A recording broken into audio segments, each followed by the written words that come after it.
Hi, mabuhay! Today, we will be presenting BARM, also known as the Bangsamoro Autonomous Region in Muslim Mindanao. BARM is located on bordered by northern Mindanao and Soxargen to the northeast. This region is composed of 5 provinces. This one is Basilan, Lanao del Sur, Maguindanao del Norte, Maguindanao del Sur, and Sulu. Along the cities of Cotabato and Marawi, each province is rich in culture, traditions, and history. Together, they showcase the strong identity and heritage of the Bangsamoro people. Here are some of the popular and traditional food delicacies you can find in the Bangsamoro Autonomous Region in Muslim Mindanao, also known as BARM. This food is pastil, is a popular dish in Maguindanao del Norte in BARM. It consists of steamed rice topped with a shredded chicken, beef, or fish, wrapped in a banana leaves and reflects the region's simple everyday food and Muslim culture.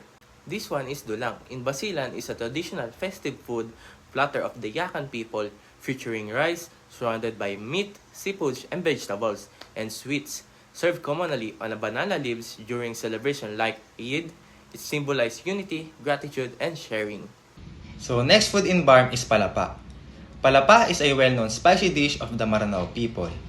It is made from sakurab or local white onion, mixed with ginger, turmeric, and small chili peppers. These are cooked together to create a strong and fragrant flavor. Palapa is often eaten with rice and used to add taste to many traditional dishes.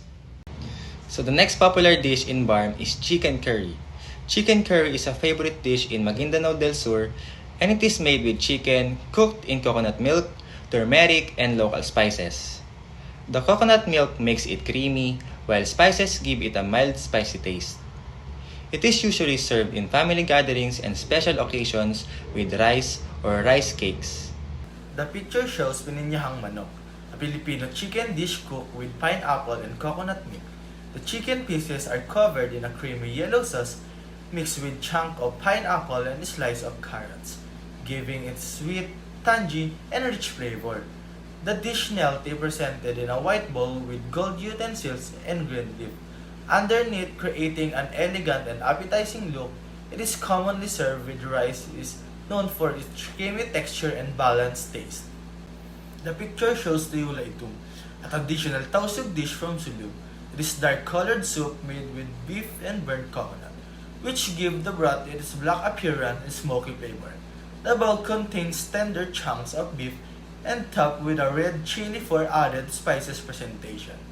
The dish is served simply in a white bowl, placed on a textured mat, highlighting its rich color.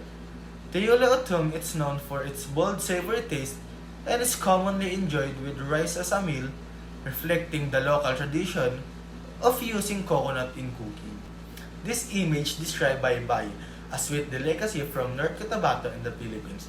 It highlights that this version of Baybay, particularly from Pigkawayan, is unique because of its vibrant wrapping, distinguishing it is from traditional Iloilo Baybay, which typically increased in the banana leaves. The culinary tradition was preserved and shared by the Ilonggo settler of the town.